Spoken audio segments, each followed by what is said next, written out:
ಖಿಳೆಗಾಂವ್ ಬಸವಣ್ಣ ಈ ಗುಡಿಯನ್ನ ಕಟ್ಟಿಸಿದ್ದು ಮುಸ್ಲಿಂ ದೊರೆ ಬಿಜಾಪುರದ ಆದಿಲ್ ಶಾಹಿ. ಅವ ಯಾಕೆ ಈ ಗುಡಿ ಕಟ್ಟಿಸಿದ, ಬಸವಣ್ಣ ಇಲ್ಲಿ ಬಂದು ನೆಲೆಸಿದ ಹೆಂಗ, ಸಂಪೂರ್ಣ ಕಥೆಯನ್ನ ಹೇಳ್ತೀನಿ ಬರ್ರಿ. ಒಂದಾನೊಂದು ಕಾಲದೊಳಗ ಖಿಳೆಗಾಂವ್ ಊರೊಳಗ ಢವಳಪ್ಪ ಅನ್ನುವ ಶಿವಶರಣನೊಬ್ಬ ತನ್ನ ಹೆಂಡತಿ ಶಿವಮ್ಮನ ಕೂಡ ತನ್ನಲ್ಲಿದ್ದ ಆಕಳಗಳನ್ನ ಕಾಯ್ಕೊಂತ ಸಂಸಾರವನ್ನ ನಡೆಸಿದ್ದ. ಒಂದಿನ ರಾತ್ರಿ ಹೊತ್ತಾದ್ರೂ ಅವನಿಗೆ ನಿದ್ದೆ ಬಂದಿರಲಿಲ್ಲ. ಅದೇ ಹೊತ್ನ್ಯಾಗ ಅವನ ದನದ ಕೊಟ್ಟಿಗೆ ಒಳಗಿಂದ ಬಡ್ಡ ಆಕಳೊಂದು ಅಚಾನಕ್ ಆಗಿ ಮನಿ ಒಳಗಿಂದ ಹೊರಗೆ ಹೊಕ್ಕೈತಿ.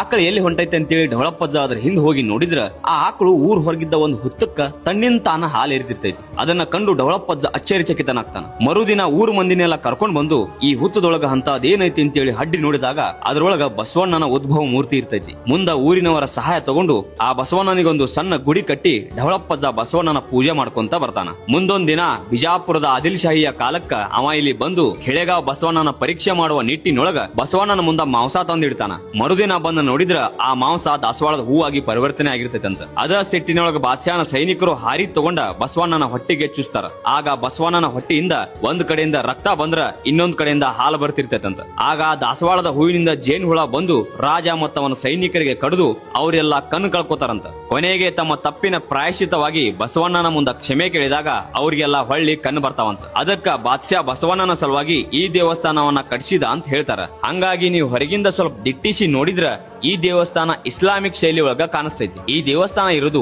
ನಮ್ಮ ಬೆಳಗಾವಿ ಜಿಲ್ಲೆ ಅಥಣಿ ತಾಲೂಕಿನ ಖಿಳೆಗಾಂವ್ ಅನ್ನುವ ಊರೊಳಗ. ಈ